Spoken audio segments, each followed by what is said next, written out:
Hey y'all, it's Megan. Welcome back to the channel. Glad y'all are here today. So in today's video, it's the day after one of our hog killing days. And I'm just going to show you what I got going on.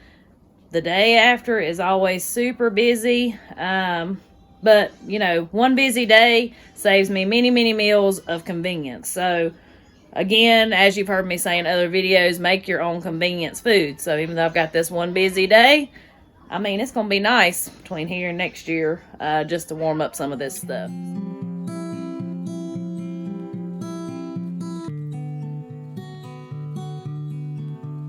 Y'all know I'm making lard because that's what I do every weekend right now. And then over here, I'm making another barbecue. That's a shoulder there, Boston butt, whatever you want to call it. Last time you saw me making it in the smoker. This time I chose not to make it in the smoker because this one's quite a bit bigger. And it's also raining outside today and I need to get this done. So, put it in my roasting pan. I love this thing for things like this. Or sometimes I cook my chickens in them and stuff like that. It's like a giant crock pot pretty much. And yeah, I really put this thing to good use sometimes. So we're cutting up our ribs in singles. This time, usually we don't cut them up like this, but our friends down in Alabama at Perry Hill Farms, when they come to visit us, they introduced us to fried ribs. And now, a lot of y'all's probably done it that way. I don't know. Maybe it's a deep south thing, but yeah, people up here, yeah, we ain't never heard of doing it that way. And boy, I'm going to tell you what, it was delicious. So we're cutting them in singles so we can enjoy fried ribs when we want. And, we're gonna get these vacuum sealed and in the freezer. And these has got some good meat on them here. Oh yeah, they look delicious. Look at that.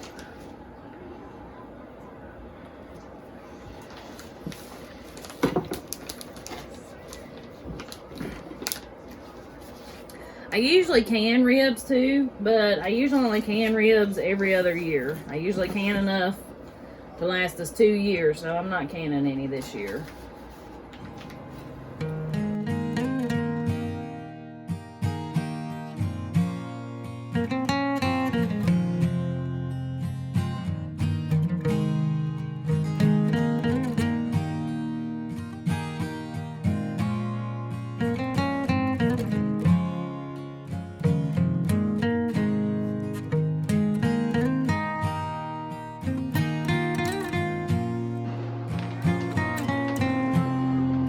That's a long one. Must be the end towards the neck. So now we're packing our backbone. You can see we just slice it. Megan tells me I sliced these a little too thick. But anyways. We cut it with a meat saw. Yeah, we cut them with a meat saw. We don't slice them with a knife. Right. But all of that meat right there on the backbone, it's pretty much nothing but tenderloin meat. And so it makes... it's some of the best eating on the pig. Ain't it? I think so.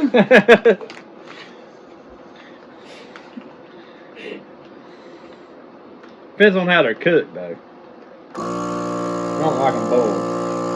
I think they're good. I think right there's all that's going to go in that one. You got a little one.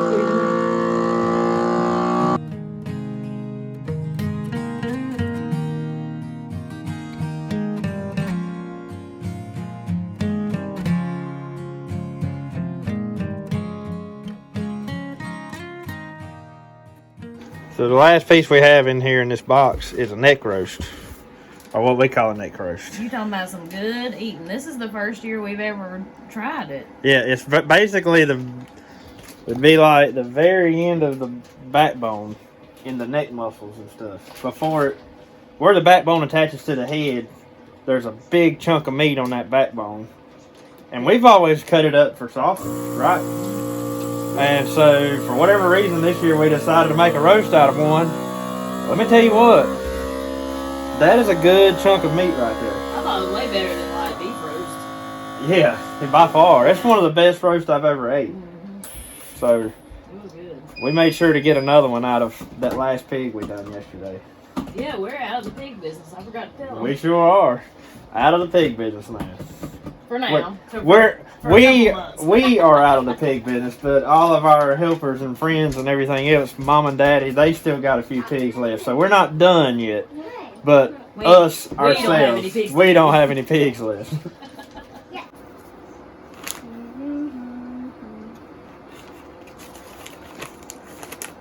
Now you know how much a pound is. Good guess. So, then you mash it down so you can get you a seal on it, and I'll show you what you do. Can I hold now? Hold on. Then, after that's done, then you take it Smash it and flat. mash it flat so it'll sit in the freezer good. Alright, give me some bogs. That's how I've been doing it. And see, that right there will be about the perfect amount if I need any something. Like barbecue.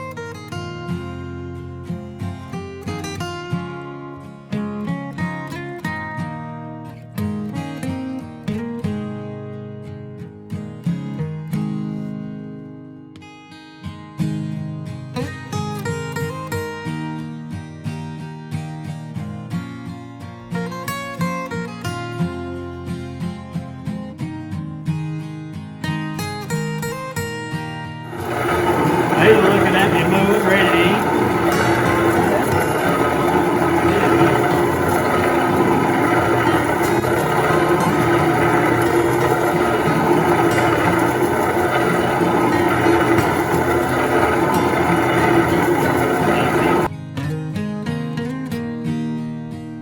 Now you can see us slicing our bacon. This is a commercial slicer. It was used and some work had to be done to it, and my father-in-law fixed it, and we are blessed to have this right here, because if we had to cut all this with a knife, we would be in trouble.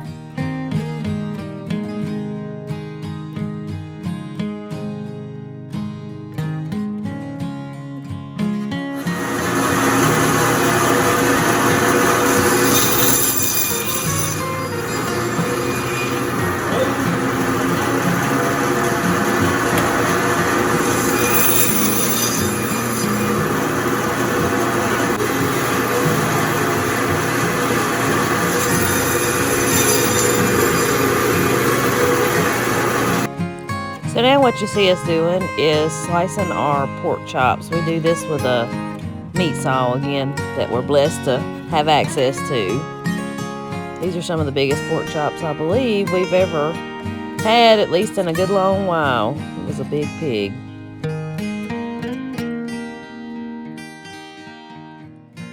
Next thing we have to do today is we've got a shoulder that we're going to just cut up and can.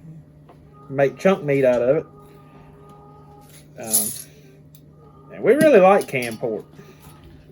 It comes in handy for a whole lot of things, don't it? Yeah, it's delicious. Some people it freaks out, and some people say they think the texture's weird. I don't see any textural issues with it at all. Now, ground up meat, yes, it changes the texture, but I think as far as chunk meat goes... Oh, you mean like canned and ground up meat? Yeah. Yeah, now, yeah, you can some sausage or something, you do see a texture change in it. Which I like canned sausage as well. Did we can any this year? No, I can't. Again, that's another one of them things. I canned enough for 2 years worth. And You canned a bunch last year. yeah. I do the raw pack method. Just chunk it up and put it in a jar. I don't fool with cooking it because it cooks in the pressure canner. So. Yep, so I'm pretty much got to get all this cut off the bone.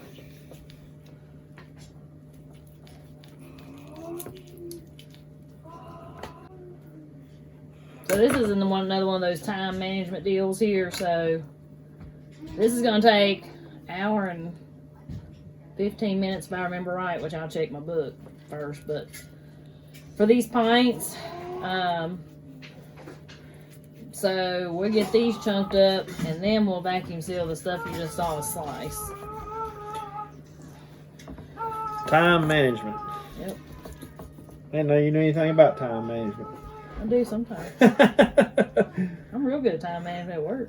At work? Yeah. What about at home? I don't know. That ain't gonna be fair. Oh, that is too. We just in general just like canned meat though, I feel like. I think so too. Because like the deer meat and everything is so good. Y'all, time management is something that's extremely important. If you don't know how to manage your time right and do things while something else is going on or whatever. Like, I'm not just going to go sit and twiddle my thumbs and wait for an hour and a half for this to get done. There's just, you've got to constantly keep the ball rolling. Well, especially when you got this much to put up. And make one step count towards two. Yeah. You know. But that's something that's learned through the you years. learn it. I guess I'm running out of room to pack meat over on your spot. Yeah, you better quit throwing it over here. Well, I'll set this thing out of the way and I'll help you cut that up.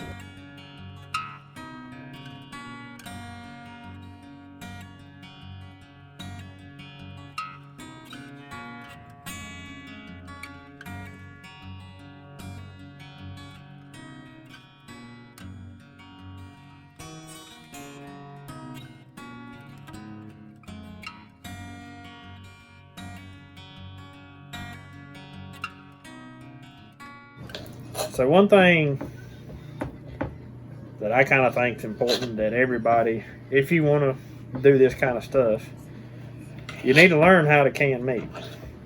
Don't be scared of it because people have done it for years, probably for hundreds of years. As long as canning's been around. As long as you do it right, there's nothing at all to be scared of. But it's just about as important as learning how to salt down meat. Because you take a salted piece of meat or a canned piece of meat and it'll last. Without refrigeration, without anything at all, it is preserved. You ain't even got to warm it up. Just open the jar and eat it.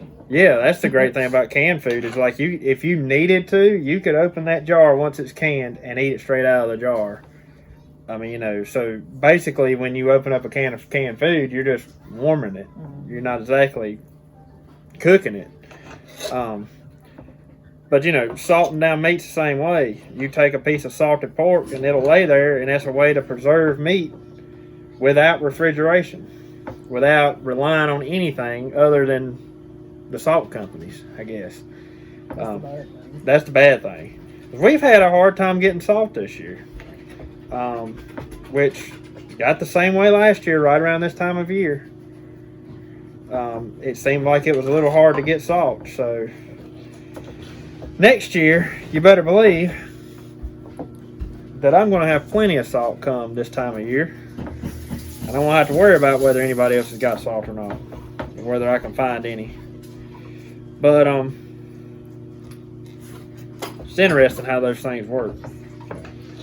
But it's just nice to know ways to preserve meat, because you never can tell. I personally don't think we'll ever see a point where we don't have power and we don't have refrigeration or anything like that. And I hope I'm right. I mean, I hope I don't get proved wrong on that. I don't think it'll ever get that bad. What I'm afraid of is things are going to get to the point where everything is so expensive we can't afford it anymore. I don't think we'll ever be without unless, like I said, I think it's just going to get to the point where we can't afford a lot of stuff that we're used to. Half a teaspoon of salt goes in each pint.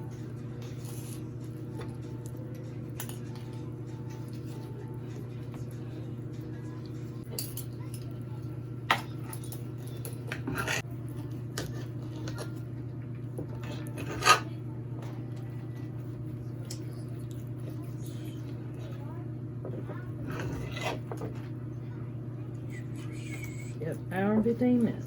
So now we're vacuum sealing that bacon you saw us slice just a few minutes ago. I just put just enough in the bag that we'll eat on at one time. So it's a rough guesstimate. I mean, I ain't never sat down and counted how many pieces of bacon we eat at once, but I cook what's in the pack. She's not a very specific type person, in case y'all hadn't figured that out yet. It just is what it is with her. That's right.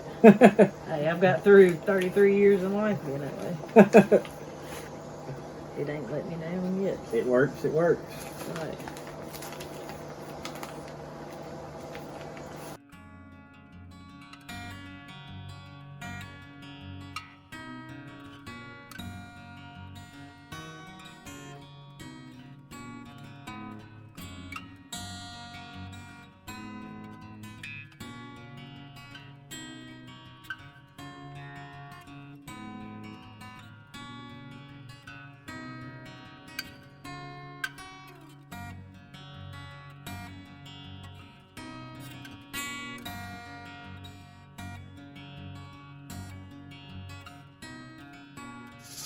That looks just like a steak.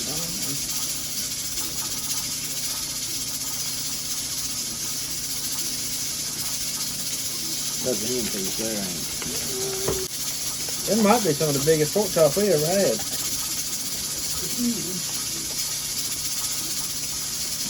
So that Like a T-bone steak of the pig. that thing is huge. So those of y'all that might have saw the Facebook post, this was the 500. What am I supposed to write on this? You can write 23. This was the 530-pound hog I posted on there. Yep, this was the biggest one. Yep.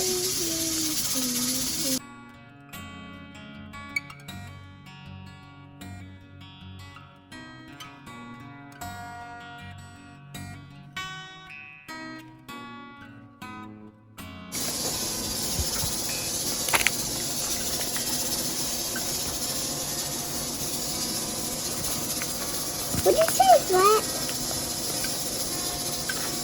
Good job, Maggie. Large done. For the most part. Some of the cracklings are still not quite brown, but I'm calling this done.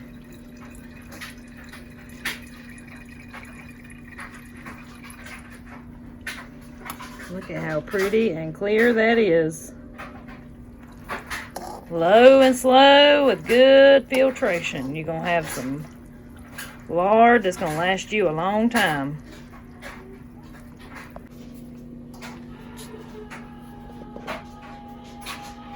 Pints make excellent Christmas presents. Pints too.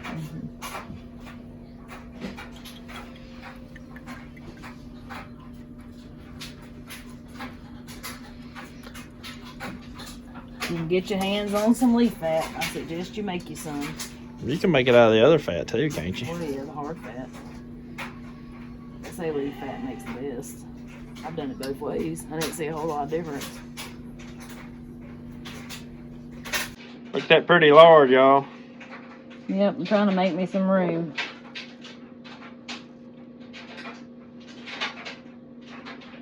Room, that's something we don't have a lot of. Yeah.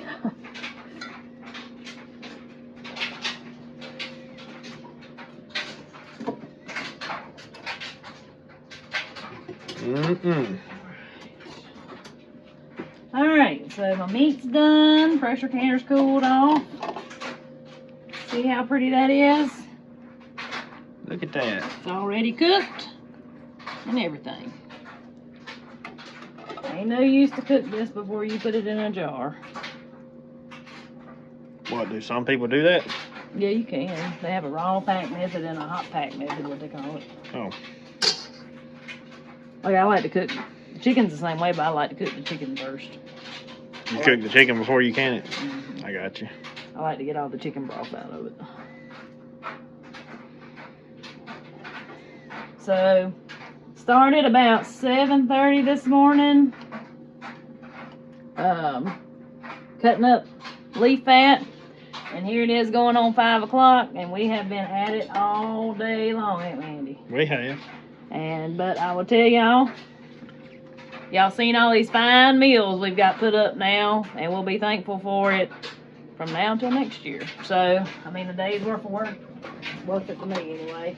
I got one more canner full of meat to run. I got one more batch of lard to make. And I'm gonna call it done. We were just talking about it. You know, what all has come from the pigs or whatever. And we about think all a person needs is a pig. A pig and a few vegetables. A pig, a few vegetables, and a chicken so you can get some eggs. Yep. That's all you need. You'd be alright. Yep, you can survive. I really think you can survive. Well, there's so much you could do with pork, though. Like, there's so much more that you could do with pork than what you saw me do today. Oh, yeah. You know, there's so much. Because, you know, you think about it and you're like, oh, but you'd be eating pork every day. But there is so much you can do with pork. Yep, and there's so many ways you can cure pork. There's so many ways you can just, I don't know.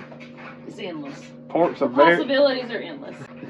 My barbecue's not done. yet. I'm gonna let it cook a little longer. So tomorrow I'll be cutting that off the bone and chopping that up too, along with doing the lard and stuff. So another day tomorrow. Won't be quite as busy as today, thank goodness. But anyways, guys, hope you enjoyed this video. Hope you learned a little something. Let us know what you think down in the comments.